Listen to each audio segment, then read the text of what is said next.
Hey guys! Today we'll be talking about spirituality. Well, me myself as a person, I'm never the kind of person who's like waking up like early in the morning doing yoga, meditation and stuff. I simply can't. I can sleep at 4 a.m. and wake up at noon, or I can sleep at 9 p.m. and wake up at noon. It doesn't make a difference. All I see on the internet is like all these kind of successful people, they have a routine where they wake up at like 5 a.m., do exercises, yoga before they go to work, or like writing little notes for themselves every single day. All these kind of things. They seems really complicated. Meditation itself seems complicated as well. And me, myself, I think spirituality is extremely important and everyone should have the right to do it no matter you're motivated or unmotivated, because it's good for your health and your mental well-being as well. But I really don't want to wake up early in the morning and go to all these kind of complicated procedures. So today, what we're going to talk about is how to achieve a spiritual routine while being girl lazy and happy self. Let's go! But first of all, what exactly is spirituality?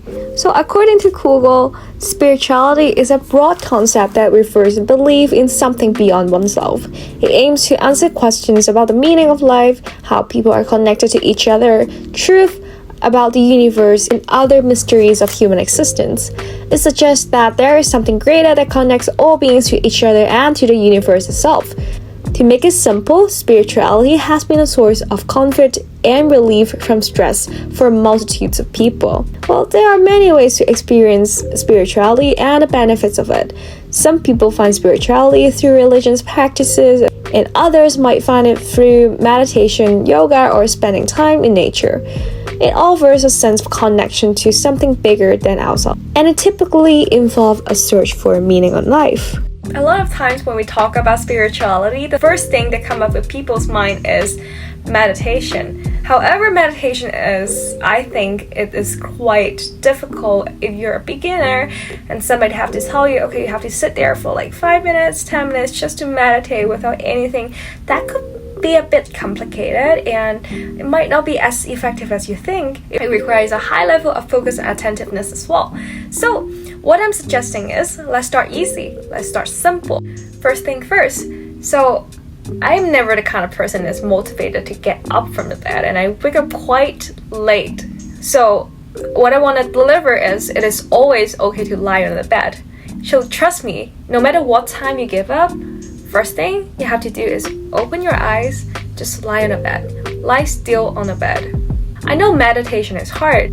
I would rather want you to lie on the bed, open your eyes, and set your intention of the day. Set the intention of the day, meaning that you can decide what you want to achieve for today and how you want to feel for today. But don't stop from there. I also want you to visualize it as clear and as precise what actual steps you're going to take in order to achieve your intention today. I want it to be as precise and as clear it is. I want you to visualize the whole process, how you're going to achieve it. It's extremely useful and extremely important to set your mind first thing you wake up in the morning, no matter what time it is, to set that intention. It's so powerful in a way that it changes your mindset if you keep doing it every single day to work more focused and towards your goals.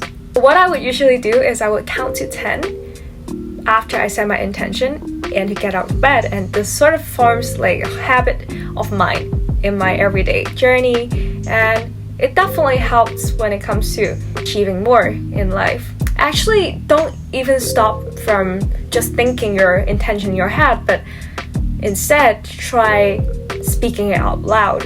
Speaking it out loud a couple of times to yourself, as loud as possible. When you're speaking to yourself, it tricks your brain to automatically reinforce it. So the more you say it, the more likely that your brain is going to remember all these, and it's really powerful in helping you to achieve whatever you're thinking. This is actually a process that research called the production effect. It helps you to hear your own thoughts and help you to focus in long term, can help you to feel more motivated to take your actions in real life. Please just give yourself time as much as you want on the bed, set your intention, talk to yourself, making your message, your intentions as clear and precise as it can before you step out of the bed, and get ready for your day. Second, right after you get out of your bed, always remember to make your own bed. Don't just leave the mess there, but actually go and make your bed.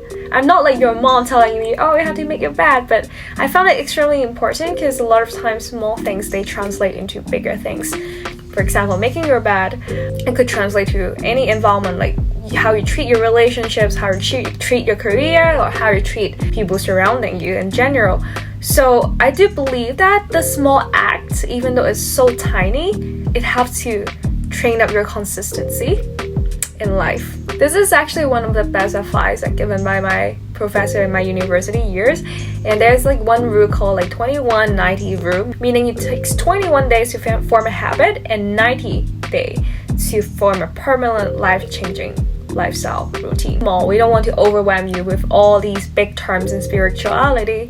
Kick off with something really easy in your daily routine. Spirituality doesn't have to be really big term. It is really just about how you clear your head and how you connect with your surrounding and how you connect with yourself. So always start with something small and to train up that consistency before we move on to something bigger. And third thing, use a journal. I will show you what is in my journal, but I do have a little journal myself. Attention, always use your journal wisely.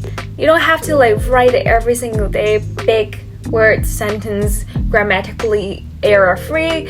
It could be just really simple stuff, like I even have something like a sketch or something, or some writing, just random thoughts, intrusive thoughts from my mind. I was always write it down. The most important thing when it comes to journaling is how you connect yourself with your feelings, and always pay attention to how your inner self is feeling, how your inner child is feeling. So part of embracing spirituality is also embracing what it means to be human, both the good and bad side. So the journal, you could write any feeling on it, not just the happy moments that you want to remember, but also the depressing, the less happy moments, I'd say. Or the other way around, some people, they will only be writing down the sad things and unhappy things in life. Well, but always remember there are always happy things in your life as well. So make sure that you're writing every different emotions on your journal instead of just focusing on one of them. It helps you a lot to see the bigger objective and bigger picture of your emotions, but not just focusing on one of them and drilling on it. Open your heart and feel yourself.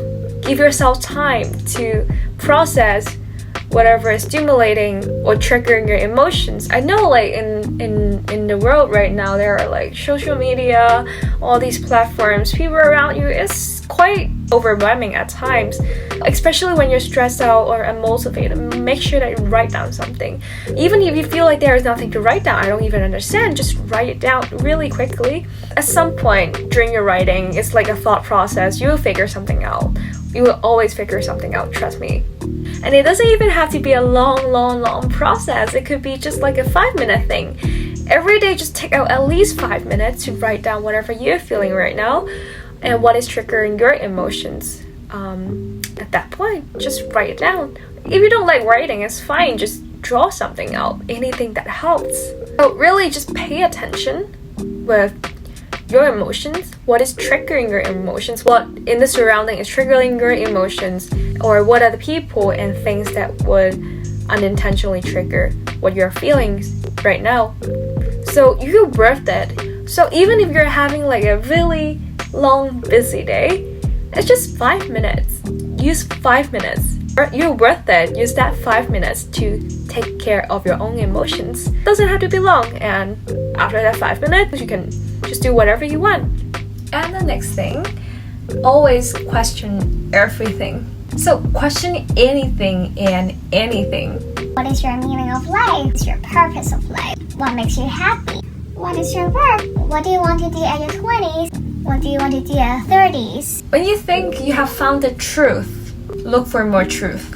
A lot of people may be saying I'm crazy questioning everything, especially my friends in class. They would say why do you have so many questions? But I found it extremely crucial to be able to stay curious and question everything in life. Questioning everything helps you to explore belief, values, and question any assumptions that you might have. So it actually encourages a lot for self-reflection. It helps you to gain a deeper understanding of who you are and who you are surrounded with. So by asking important question, big question like who am I, or what is my purpose of this life, you embark a journey for wanting to know yourself more, to discover yourself, and you are looking for personal growth. Do it any time of the day, whether it's like lunchtime, before sleeping, on transport, or even somewhere during class when you're about to zone out. Think about these questions. Question everything. It stops you from a lot of time we blindly believe in a lot of belief or a lot of things just because people tell you so. A lot of times we believe in things or we assume that these things are right just because others people are telling us so. We don't actually think about it, we accept it blindly. Promotes independent thinking and the ability to make more informed decisions. So spirituality itself, to be simply worded, would be a deeply personal and spiritual experiences, and each person should have their own belief or their own values, also their own perspectives shaped by all the experiences they have in life. So why shouldn't you question more about other people's belief, their traditions, their values, especially when yours could be extremely different from theirs? I found it weird when people wouldn't spend the time to question other people's belief, not in a mean way, but in a way that you don't want to make any assumptions of them. By celebrating and figuring out your own path by asking questions, you are trying to celebrate your own individuality, and it allows your spirituality to be an authentic expression of who you are. It liberates you. It liberates you a lot from the need to conform to society standards or like religious expectations. It encourages you to have a more spiritual journey. And at the end of the day, we all want to know who we are and what value we are able to bring on this earth. So by asking all these questions about yourself, your life, your value, your worth, also asking people their values, their life, their belief, it helps you gain more clarity in your life of what you want to achieve at the end of the day. So always ask the questions. When you think there are no more truth, search for more truth. That would be my fourth advice, which is not hard to do. Just asking questions for yourself every single day when you have time. And the last advice I have for you guys would be make some tea.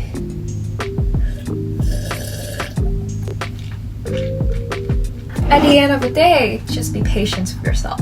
Spirituality is a long journey and it's never ending. It requires a lot of time and self-exploration to be truly authentic and know yourself. So be gentle with yourself.